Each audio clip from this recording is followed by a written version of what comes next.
Face à l'attaque inédite des États-Unis et d'Israël, l'Iran peut-il réellement résister? En seulement quelques heures, le régime iranien semble décapité. Et pourtant, une semaine après le début du conflit, l'Iran n'a pas déposé les armes et continue de riposter. Alors comment l'Iran parvient-il à faire face à la plus puissante armée du monde et à ses alliés? Et surtout, combien de temps cette situation peut-elle durer? Les experts que nous avons interrogés mettent en avant au moins 3 éléments majeurs dans la stratégie iranienne. Premièrement, une organisation militaire très décentralisée. C'est une leçon tirée de précédents affrontements. Lors d'une attaque menée par Israël contre l'Iran en juin 2025, plusieurs hauts gradés iraniens avaient été tués, ce qui avait fortement désorganisé la chaîne de commandement. Pour éviter que cela ne se reproduise, les Iraniens privilégient désormais ce que les spécialistes appellent une défense en mosaïque. Les autorités iraniennes sont d'ailleurs assez claires sur cette stratégie. Selon elles, 2 décennies ont été consacrées à analyser les défaites de l'armée américaine. Une défense décentralisée permettrait ainsi de décider quand et comment la guerre pourrait se terminer. Mais les Iraniens savent aussi qu'ils ne disposent pas de la même puissance militaire que les États-Unis. Ils mènent donc ce qu'on appelle une guerre asymétrique. Autrement dit, ils ne cherchent pas forcément à remporter la guerre, mais plutôt à pousser leurs adversaires à abandonner. L'un des aspects les plus marquants est la manière dont l'Iran mène ses bombardements, la quantité de tirs, les cibles choisies et le type d'armes utilisées. Au cours des premières journées du conflit, il semble que l'Iran ait tiré entre 200 et 300 missiles par jour, ainsi que plusieurs centaines de drones. Cela représente entre 600 et 1000 projectiles lancés quotidiennement, ce qui reste considérable. Autre surprise, les cibles choisies.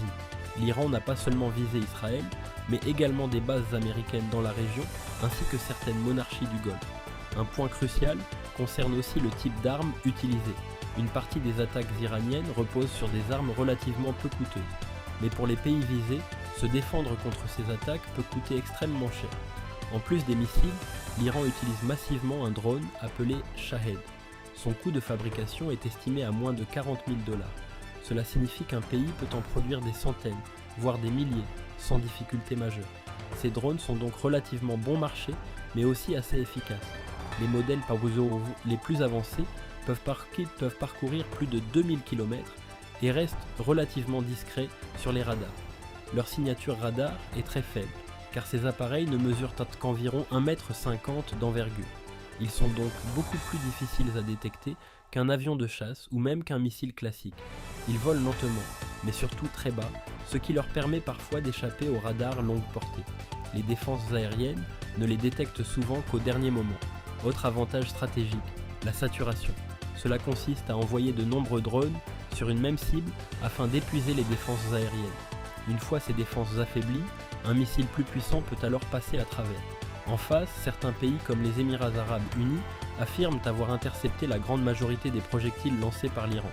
Mais ces systèmes de défense coûtent extrêmement cher. En réalité, un missile intercepteur coûte presque toujours plus cher que la cible qu'il doit détruire.